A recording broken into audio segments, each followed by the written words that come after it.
What's up, guys? Benzie TV, welcome back.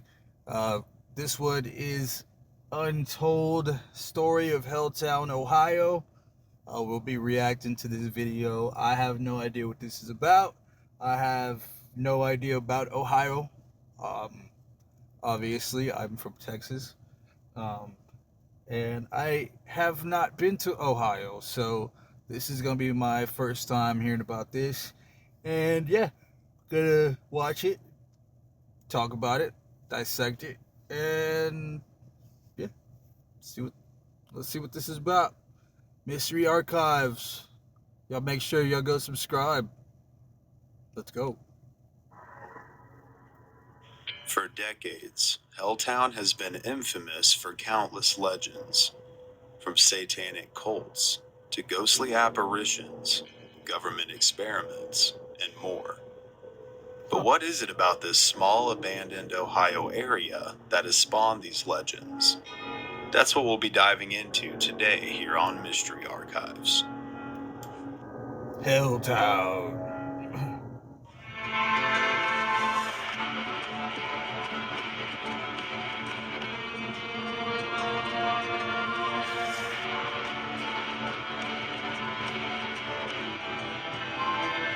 UFOs.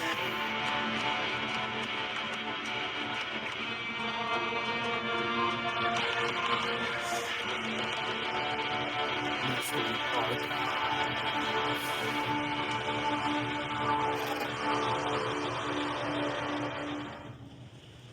Helltown's history from the beginning has been shrouded in darkness.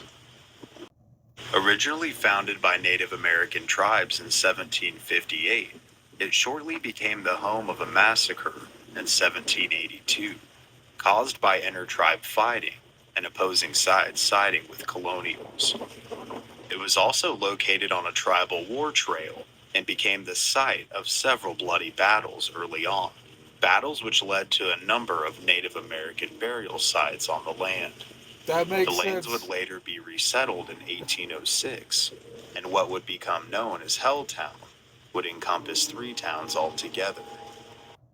Yeah, you got to think about that. Like back whenever all that settlement was happening and all of the colonizing was going down, like all of the bloodshed that then ended up, turning areas into like mass graves, and later on just built on, built over, completely, like demolished or whatever.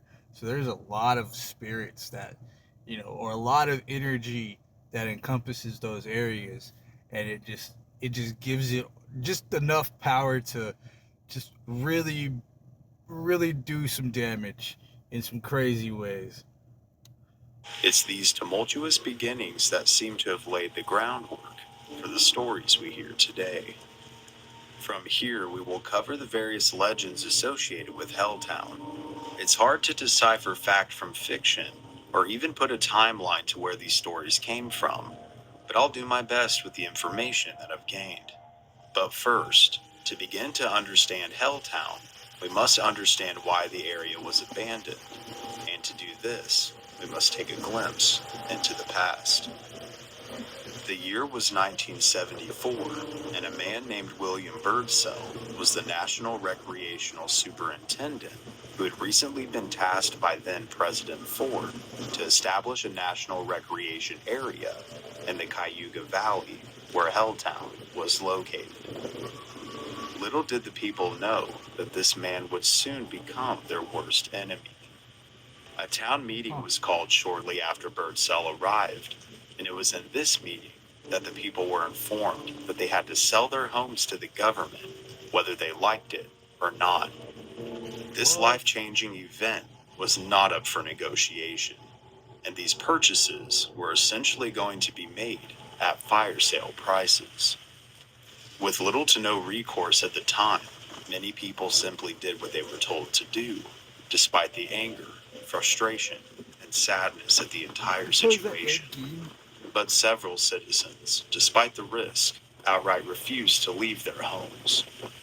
They wanted to know just why and for what reason they had no other choice other Why would you want to just like leave somewhere, because someone told you to? Like, the fact that they were even allowed to buy all those people's homes like that and then force them out.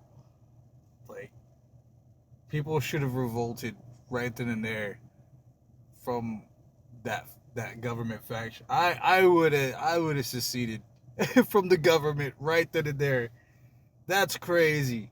That's messed up, dude. I did not know that happened. Than to sell what in most circumstances was their entire life's work for next to nothing. And over the course of the next couple months, many were given conflicting and confusing reasons, and some weren't given any reasons at all.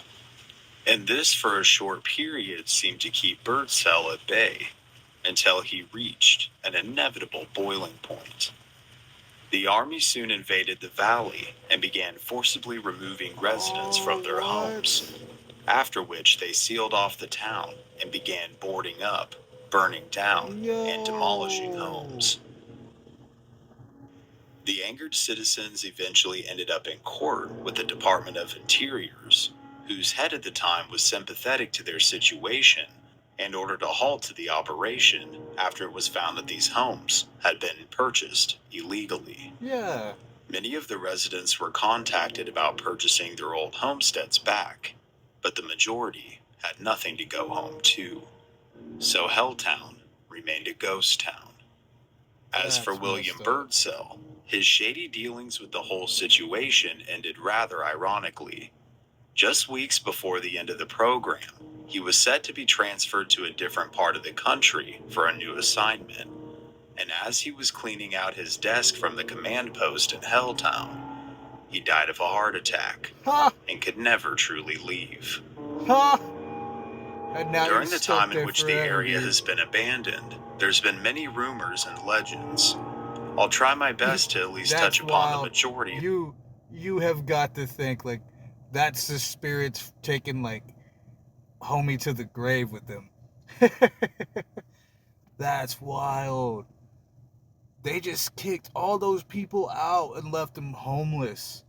And then whenever they tried to buy their houses back, they got their land back, but there was nothing there. That's messed up. That's messed up. The irony in him dying. Like, being the last one out of that town and then dying of a heart attack. Like, that's definitely, like, karma coming back to get you. That I could find. The army, as a result of the siege, was frequently dealing with squatters, criminals, and citizens refusing to leave their homes during the occupation of Helltown. And it's rumored that during this time, soldiers had run-ins with serial killers, cult members, and even mutated creatures. What? It can't be confirmed, but it's been said that multiple people went missing both during the army's time there and after they vacated the area. In regards to serial killers and criminals, the area's famous end-of-the-world road, named after its steep drop into the woods, was known for being a haven for thieves and killers back in the early settlement days. And perhaps it never truly stopped being that. There are lots of abandoned buildings in Helltown, from an old slaughterhouse to a... This looks like something out of a movie. Like, this whole part of town looks made up. This doesn't look real. It's wild. This is crazy. A VA hospital and more. But as far as cults are concerned, there are tons of stories centered around dark hooded figures chanting strange things out in the woods, particularly at night. And it seems that a lot of them are also associated with the abandoned church. The real church, dubbed Satan's Church, often gets confused for the Mother of Sorrows parish due to the Mother of Sorrows having the presence of upside-down crosses, also known as St. Peter's crosses, which are not satanic and were very prevalent during that old-style church architecture. Mother of Sorrows parish is actually still a fully functioning church today, located nearby. But groups of people who have dared to wander into Helltown at night have reported eerie chants, and seeing groups of supposed cult members carrying out some kind of ritual within the brick walls of the chapel. Many have claimed to have seen a red candlelight coming from the basement of the old morgue. This could be due to squatters, which, if it was me, that's the last place I would choose to live, is an abandoned morgue in a ghost town. But the candles seemingly go out after being stared at, so whatever it is, it certainly sounds spooky. In regards to mutated creatures, there's many conspiracies as to why people were forced to sell their homes, and many say it wasn't due to the government wanting to turn the valley into a national park or recreational area. There were confirmed reports of a sulfuric smell wafting throughout prior to the government showing up and sealing off the town. Many think that this was due to illegal chemical dumping happening at the local dump, which is certainly plausible. Crazier theories, however, speculate that there was some sort of underground pass located beneath Helltown, perhaps a facility that the government uses for genetic experimentation. This correlates with claims of enlarged and deformed creatures encountered throughout the area over the years. From half-human, half-animal monstrosities to reports of gigantic snakes, and if any of them were true, it would have to make one ponder as to what could be happening deep beneath the earth of this forgotten place. Other notable and strange happenings include that of ghostly apparitions at Gore Orphanage. Gore Orphanage, also known as Light of Hope Orphanage, was an orphanage built and operated in the early 1900s that mysteriously caught fire and caused the deaths of 172 children and at least 4 known adults. As a result of this horrific incident, both before and after Helltown was abandoned, people often reported strange apparitions and the disembodied sound of children screaming. And regardless of if these claims are true or not, with a tragic event such as this one, it makes one ponder if things such as hauntings were real. This could be a case of a ripple-like haunting, or the traumatic energy of the fateful day's events playing over and over again for all time. Yeah. It would certainly explain the repeated screams being heard, in my opinion. Another tragedy that supposedly took place. Like I said, all that energy that's just like there already from all that murder and all that killing. Yeah, like I said, all that energy that's already there from all of that, that that death from the massacring and all the events that happened in the past, and it being built on top of, that town being built on top of that. It just, all that negative energy is in that town, and it's just having bad effects, just a rippling effect on everything around it. That's crazy. In the mid-1900s within the area was that of a school bus of children headed to class. This school bus crashed and claimed the lives of at least 20 children and 1 adult. And this one, like a lot of the others, was impossible to dig up information on. But there is an abandoned bus in the area seen here, and there have been claims of people seeing a shadow man smoking a cigarette at night within the bus, only for him to dissipate after a light source makes contact with him. The last legend I wanted to share with you today is that of the ghost house that's said to appear within the woods surrounding Helltown. This is a dimly lit structure that appears within the foggy distance, and if you are able to make it to the door, do not go inside. Because once daybreak hits, you can never leave. What? This one certainly is one of the spookier stories to me, and who knows if anyone ever did make it inside. We wouldn't be able to hear what they found, since they more than likely never came back. Helltown has both some very real and interesting stories surrounding it, to say the least. I think what happened there to the residents during the illegal government seizure of their homes was extremely wrong and sad. As far as the legends surrounding the place, there are so many that I just picked the best ones that I could find. And if you're interested, I would definitely suggest looking up the laundry list for yourself. All around, the mythos surrounding this small stretch of land in the Cayuga Valley has been incredibly interesting to learn about, and as far as I know, the majority of main entry points are still closed to this day. So if you are nearby, I wouldn't recommend going, since you'd more than likely be breaking the law. Alright, guys, that was Untold Story of Helltown, Ohio, by Mystery Archives. That was pretty interesting. I've never heard of this town before.